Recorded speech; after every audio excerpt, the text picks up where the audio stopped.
శ్రీమాత్రే నమః. శ్రీ గురుభ్యో నమః.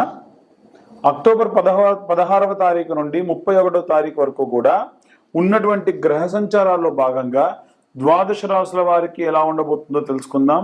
ముఖ్యంగా ప్రప్రథమంగా మేషరాశి. మనకు మేషము అనగానే గుర్తొచ్చేది మేక. తప్పుగా అనుకోకండి ఎవరు కూడా. నేను ఏ ఒక్క రాశి వారిని కూడా తక్కువ చేసి మాట్లాడటం కాదు, ప్రతి ఒక్క రాశికి ఉండేటువంటి లక్షణం చెబుతూ మేషరాశి వారి గురించి చెబుతూ ఉన్నా. అందులో భాగంగా మేషము అనగా మనకు గుర్తొచ్చేది మేక. అంటే వీరు అవతల మనిషిని నమ్మితే అవతల వాళ్ళు ఏం చెబితే అదే నిజం అని ఖచ్చితంగా చెప్తారన్నమాట. లేదు అంటే ఉదాహరణకు ఎవరైనా ఒక సిద్ధాంతం రాసి, ఒక రూల్ రాసి, ఒక గీత గీసి దీని మీద నడవమంటే ఆ గీతపై నడుస్తారు. అంటే వీరు సొంతంగా ఆలోచించేటువంటి అత్యంత సామర్థ్యం ఉన్నటువంటి రాశి అయినప్పటికీ వీరు మాత్రం ఆలోచన విధానంలో కానీ ఏవైనా సరే ఎవరైనా సరే తీసుకునే నిర్ణయాల మీద ఏకీభవించడం, చాలా అద్భుతంగా ముందుకెళ్ళడం చేస్తూ ఉంటారు. అయితే నా ఉద్దేశం ఏమిటంటే, ఉదాహరణకు ఉద్యోగస్తులు ఎవరైనా సరే నాలెడ్జ్ ట్రాన్స్ఫర్ అంటారు. ఏదైనా ఉద్యోగంలోకి చేరగానే గతంలో పనిచేసిన వ్యక్తి ఆ వర్క్ ప్లేస్లో వాతావరణం ఎలా ఉంటుంది, ఏ రకంగా పనిచేయాలని చెప్తూ ఉంటారు. కానీ ఈ మేషరాశి వాళ్ళు అలాగే ఆచరించకుండా వారు సొంతంగా ఏమైనా సరే వారి యొక్క ఆలోచన విధానాన్ని ఇంప్లిమెంట్ చేస్తే చాలా అద్భుతంగా ఉంటుంది. ఎందుకు నేను ఇలా చెబుతున్నాను అంటే, గురు గమనం అనేటువంటిది ఉన్నటువంటి మిథునం నుండి కర్కాటకంలోకి వచ్చింది. కర్కాటక రాశిలో గురు ఎప్పుడు కూడా ఉచ్చ పొందుతాడు, అంటే మంచి పీక్స్లో ఉంటాడు. అదొక రకంగా భాగ్యస్థానం అని కూడా చెప్పొచ్చు. ఈ యొక్క భాగ్యస్థానంలో ఈ యొక్క గురు యొక్క గమనం అనేటువంటిది ప్రారంభమైంది కాబట్టి అద్భుతంగా ఉంటుంది. ముఖ్యంగా మేషరాశి వారికి 12వ ఇంట శని ఉన్నటువంటి స్థానము, ఉన్నటువంటి పరిస్థితులు బాలేదు కాబట్టి కొన్ని రకాలైనటువంటి ఇబ్బందులు అధికంగా వచ్చేటువంటి అవకాశం ఉంటుంది. డబ్బు పరంగా, ఏదైనా ఒక కమిట్మెంట్ పరంగా కొన్ని ఇబ్బందులు పడతారు. ఏకాదశ స్థానమునందు రాహుగ్రహ సంచారం అనేటువంటిది కూడా ఉంది. వాస్తవంగా ఏమిటంటే, ఈ యొక్క ఏకాదశ స్థానంలో ఈ యొక్క రాహుగ్రహ సంచారం ఉన్నప్పుడు మీకున్నటువంటి స్నేహితులు కానీ, మీకున్నటువంటి ఫ్రెండ్ సర్కిల్ కానీ, సొసైటీలో ఉన్న పేరు కానీ అవన్నీ కూడా చెడిపోయే అవకాశం ఉంటుంది. కాబట్టి జాగ్రత్తగా అనవసరమైనటువంటి పనులకు, అనవసరమైనటువంటి వ్యక్తులకు దగ్గరగా కాకుండా దూరంగా ఉండటం మంచిది. అలాగే ఈ యొక్క మేషరాశి వారికి 4వ స్థానంలో గురుగ్రహ సంచారం. గురు ఎప్పుడు కూడా ఏంటంటే చేసేటువంటి మేలు అద్భుతంగా ఉంటుంది.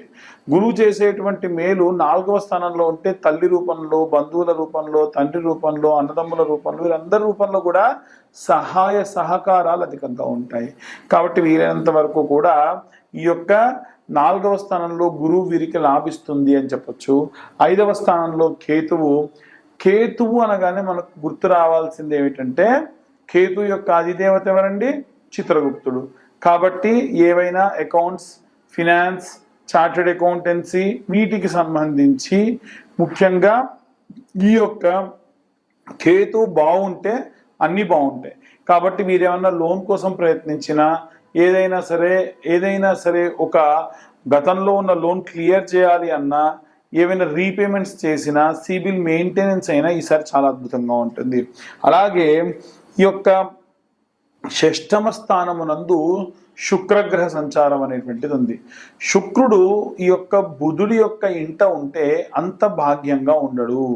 కాబట్టి అది కూడా బుధుడితో కలిసి బుధుడి ఇంట గనక ఉన్నా అంత మంచిది కాదు. ఎందుకంటే బుధుడు వాస్తవంగా బుద్ధి పీడోపశాంతయే, వంట వక్ర బుద్ధిని కలిగించాలని. ఒక గురువు అనేటువంటి వాడికి నువ్వు వెళ్ళి వక్ర బుద్ధి కలిగించాలి అని అంటే కుదరదు కదా. కాబట్టి శుక్రాచార్యుడు స్వతహాగా రాక్షసులకు గురువు అయినప్పటికీ బ్రాహ్మణ తత్వం కలవాడు కాబట్టి వీలైనంత వరకు కూడా ఇచ్చేటువంటి ఆ యొక్క బుద్ధిమాద్యం లేకుండా కాపాడుతూ ఉంటాడు. అలాగే 7వ స్థానం నందు సూర్యుడు, బుధుడు, కుజగ్రహ సంచారం. ఈ నెల 28వ తారీఖు వరకు ఎవరైతే వ్యాపారం చేసేటువంటి వాళ్ళు ఉన్నారో వారందరికీ కూడా చాలా బాగుంటుంది. 28వ తారీఖు కనుక దాటితే కాస్త ఇబ్బందిగా వ్యాపారం కొనసాగుతుంది. అది కూడా ఒక 15 రోజుల నుండి నెల 15 రోజుల వరకు కూడా కంటిన్యూ అవుతుంది. బుధుడి యొక్క గమనాన్ని బట్టి ఇది ఆధారపడి ఉంటుంది. అలాగే సినీ రంగాల వారు కానీ, ఏవైనా సినీ రాజకీయ రంగాల వారు కానీ విశేషమైనటువంటి ఇబ్బందులు పడేటువంటి అవకాశం కూడా కనిపిస్తూ ఉంది. రాజకీయ పరంగా ఉన్నటువంటి వాళ్ళు ఎవరైతే ఉన్నారో 28వ తారీఖు తర్వాతకి రాజకీయ ఒక అడ్మిన్ డిపార్ట్మెంట్లో ఉన్న వాళ్ళు, ఏవైనా సరే ఒక టీమ్ లీడింగ్ పొజిషన్లో ఉన్న వారందరూ కూడా బాగుంటుంది. వారికి 28వ తారీఖు తర్వాతకి బాగుంటుంది, ఆ లోపు మాత్రం అంతగా బాగోదు. కుజగ్రహ సంబంధిత ఆనుకూల్యంగా ఎవరుంటారయ్యా అంటే రైతులు, చేతి వృత్తులు, కుల వృత్తులు చేసేవారు ఉంటారు. కాబట్టి వీలైనంత వరకు కూడా ఈ యొక్క కుల వృత్తులు, చేతి వృత్తులు చేసేటువంటి వారందరికీ కూడా 28వ తారీఖు తర్వాతకి స్వక్షేత్రంలోకి అంటే వృశ్చికంలోకి కుజుడి యొక్క గమనం అనేటువంటిది ప్రారంభమవుతుంది. కాబట్టి చాలా అద్భుతంగా ఉంటుంది. ఆ లోపు ఎటువంటి ప్రయోగాత్మకమైనటువంటి పనులు కూడా చేయకుండా ఉంటే మంచిది. వీటన్నిటితో పాటుగా మనం ముఖ్యంగా చెప్పుకోవాల్సింది ఏమిటంటే శనిని మనం ముసలివాడిగా చూస్తాం. అంటే ఓల్డ్ ఏజ్లో ఉన్నవాళ్ళు ఎవరైతే 6 పదులు దాటినటువంటి వయసులో ఉన్న వాళ్ళు ఎవరైతే ఉంటారంటే 60 సంవత్సరాలు దాటిన వాళ్ళు ఉంటారో శని యొక్క గమనాన్ని మీరు గమనిస్తూ ఉండండి. ఎప్పుడైతే శని గమనం అనేటువంటిది మారుతూ ఉంటుందో విశేషంగా మీ యొక్క గోచారం కూడా మారుతూ ఉంటుంది. ఇవన్నీ కూడా గోచార రీత్యా చెప్పే విషయములు మాత్రమే. పూర్తిగా మీ జాతకం విశ్లేషణగా కావాలి అని అంటే మీ పేరు, మీ date of birth, time, place కింద ఉన్న నెంబర్కి వాట్సాప్ చేయండి. చాలామంది మీ యొక్క పేరు లేకుండా, మీ యొక్క డేట్ ఆఫ్ బర్త్ టైం లేకుండా మమ్మల్ని అడుగుతూ ఉన్నారు. ఎట్టి పరిస్థితుల్లో డేట్ ఆఫ్ బర్త్ టైం లేనిది మనం జాతకం చెప్పడం కుదరదు. ఈ నెల జాతకం చెప్పించుకున్న వారికి జ్వాలాముఖి మాల కూడా ఉచితంగా ఇవ్వడం జరుగుతుంది. జాతకం చెప్పించుకున్న వారికే దానికి 2025 రూపాయలు ఛార్జ్ చేయడం జరుగుతుంది. ఆసక్తి గల వారు కింద ఉన్న నెంబర్కి కాంటాక్ట్ చేయొచ్చు. అలాగే అన్ని వర్గాల వారు కూడా ఏ మంత్రం చదవాలి, ఏ పఠనం చేస్తే మంచిది అనే విషయాన్ని ఇప్పుడు మనం తెలుసుకుందాం. ఇప్పటి వరకు మనము గోచార రీత్యా, గ్రహ సంచారాల రీత్యా మన రాశి ఎలా ఉండబోతుందనే విషయం తెలుసుకున్నాం. అందులో భాగంగా ఇప్పుడు మనం ఏ మంత్రం చదివితే మనకు మంచిది. చాలామంది ఉన్న గ్రహ సంచారాల్లో భాగంగా ఎలాంటి ఇబ్బందులు పడుతున్నారంటే శత్రు భయము,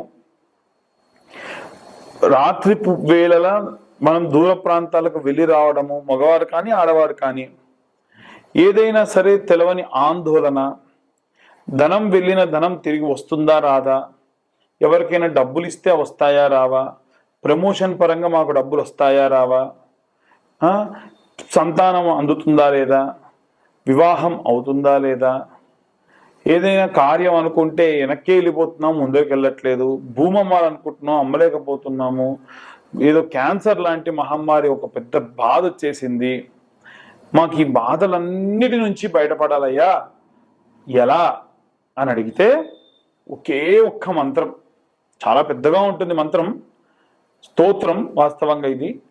అది నిత్యము కూడా ఓపిక ఉంటే 11 మార్లు వినండి. తర్వాతకు వీలైతే చదివే ప్రయత్నం చేయండి. లేదనుకోండి రోజుకు కనీసం 1 మారైనా సరే యూట్యూబ్లో ఈ స్తోత్రం ఉంటుంది. అదేమిటంటే హనుమత్ బడబాలన స్తోత్రం.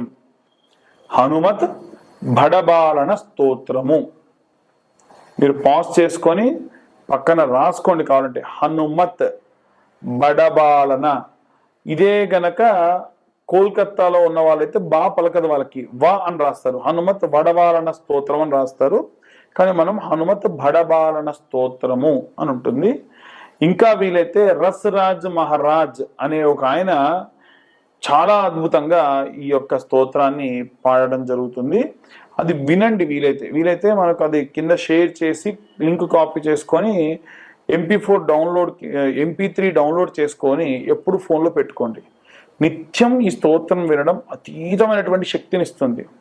మనం సాధారణంగా షార్ట్స్లో ఈ వాయిస్ వినుంటాం, ఓం హం హం హం హను హనుమంత, ఓం ఓం ఓం ఓం చపల చలంత, ఇలా ఒక వాయిస్ వస్తుంది కదా ఒక ఆయనే రసరాజ మహారాజా అని ఒక ఆయన ఉన్నారు. ఆయన చాలా అద్భుతంగా ఈ బడబడన స్తోత్రాన్ని పాడారు. గూస్ బంప్స్ అంటారు కదా, రోమాలు ఎక్కబొడుచుకోవడం, ఇలాంటివి జరుగుతాయి అది వింటే. దానివల్ల అసలు నిజంగా ప్లెజెంట్గా స్నానం చేసి హెడ్ ఫోన్స్ పెట్టుకొని కూర్చోండి, ఏదో తెలవని ఒక అద్భుతమైనటువంటి శక్తి మీ లోపలికి వచ్చినట్టుగా మీరు భావన చేస్తారు. కాబట్టి ఇలాంటివి మీ అందరికి శక్తినిస్తుంది, అందుకని అలా చదవాలనేది నా ఉద్దేశం. అలాగే ప్రతి ఒక్క స్త్రీ కూడా ఇంట్లో ప్రతి రోజు కూడా కుంకుమార్చన, చిన్న గౌరవం చేసి పెట్టుకోండి. కుంకుమార్చన అమ్మవారికి చేయండి. అది కూడా దుర్గా కవచం అని ఉంటుంది. ఈ దుర్గా కవచము దుర్గా అమ్మవారి ఆపాదాల మస్తకము కూడా వర్ణన చేస్తూ ఉంటుంది. శృణోదేవి ప్రవక్ష్యామి కవచం సర్వసిద్ధిదం పఠిత్వా పాఠయిత్వా చ నరో ముశ్చేత సంకటాత్, ఇలా ఉంటుంది. ఇది అలా మీరు ప్లే చేసుకొని అమ్మవారి పైన కుంకుమ వేస్తూ ఉండండి.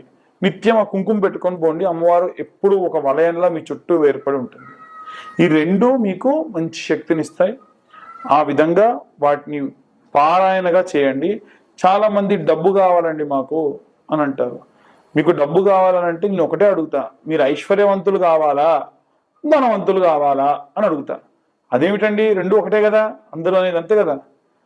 లేదండి, చాలా తేడా ఉంది. ఐశ్వర్యవంతుడి యొక్క లక్షణం ఏంటంటే మనం సంపాదించిన సంపాదన మన ఇంటి దాకా రావడం, ఆ డబ్బు మన కోసం, మన కుటుంబం కోసం, భార్య పిల్లల కోసం ఖర్చు పెట్టడం, వీలైనంత వరకు తిన్న తిండి అడగడం, కంటి నిండా నిద్రపోవడం, ఎవడైనా ఆపదంటే వస్తే వచ్చి ఇలా ఇచ్చే పరిస్థితిలో ఉండడం తప్ప దేహి అని చాచకుండా ఉండడం, అలాగే ఇంట్లో ఉన్నటువంటి పెళ్ళాం పిల్లలు అందరూ కూడా సంతోషంగా ఉండడం, ఎన్నడూ తిండికి లోటు లేకుండా ఉండడం, వీలైనంత వరకు కూడా ఎప్పుడు కూడా ఆనందంగా రోజుకొక్కసారన్నా నవ్వుతూ ఉండడం, ఇది ఐశ్వర్యవంతుడి లక్షణం.